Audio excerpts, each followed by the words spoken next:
show you an unboxing and operation of the YouPro wireless camera remote control YP-860II DC2. The DC2 represents the type of connector. So in this case, it's Nikon connector. If you wanted to go with a Canon connector, for example, you might order the -N3 or the -E3 connector. But in this case, it's Nikon, so it's a -DC2 connector. Now this remote control allows you to control your shutter button on your camera. So it allows you to start and stop video as well as photo.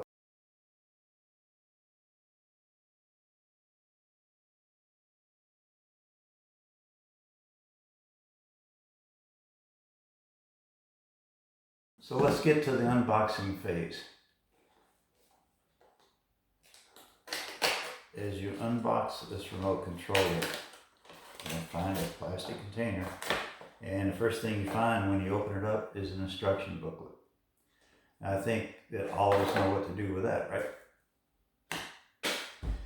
Okay, now you'll find a remote controller, which is your transmitter, a receiver,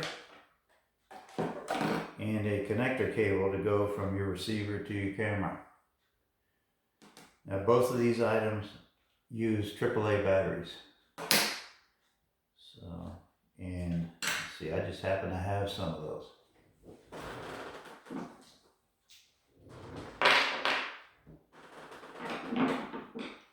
So you insert the batteries as so. And also another thing you have to watch out for are the little dip switches on the transmitter and receiver. They have to be set the same way on both.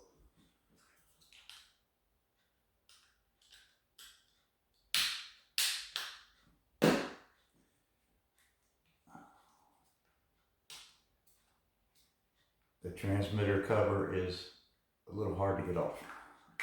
Okay? Note the dip switches, they're set the same as the receiver.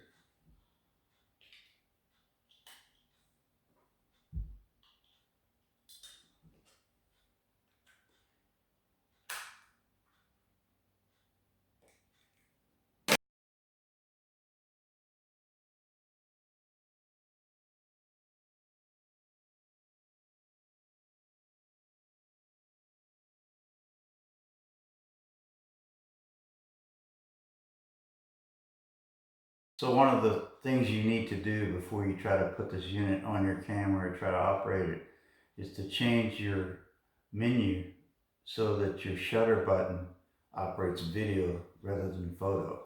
So to change your custom settings menu on your camera, let me show you an example. This is a Nikon camera, by the way. So the first thing you want to do is go to your menu. Make sure you're in the custom settings pick there, little pencil. Scroll over and come down to controls. Hit controls and come all the way down until you get to assign shutter button. Press that and pick record movies. Now you can see the little icons turned into a movie camera instead of a regular camera. So anyway, this will make your shutter button control video instead of photos. So once you have the unit unboxed, you have your batteries placed in the transmitter and receiver. You have your menu changed on your camera. I want to show you how to operate this remote control. So first of all, let's take the receiver and place it into the hot shoe of the camera. Now there's no electrical connection here. It's just merely a place to hold the receiver. Let's take the cable, plug one into your camera.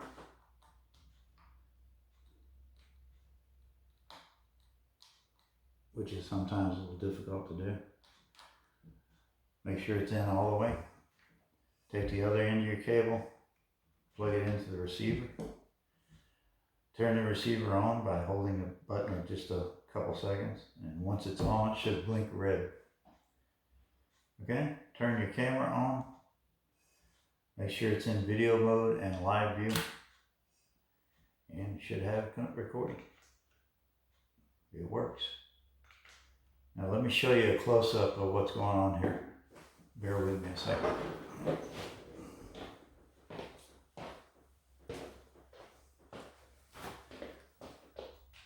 Okay, so there's your camera screen.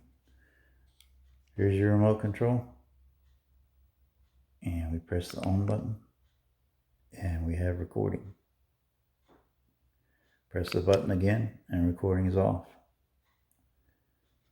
Try the 4-second delay. 1001, 1002, 1003, 1004, and we have recording. Press the off button. 1001, 1002, 1003, 1004, and it's off. Okay, bear with me again just a second.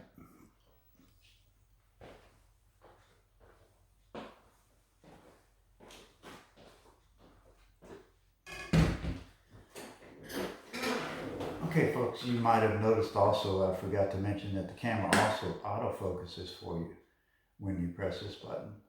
And also the camera will work for photos as well. Just switch your menu back to photos, turn your live view off and put your camera into photo mode and it will work just as well for photos. So I hope you enjoyed this video. I hope it helped you a little bit, and I appreciate it if you liked it to give me a like. Once again, this is James. Thank you for your attention. Bye-bye.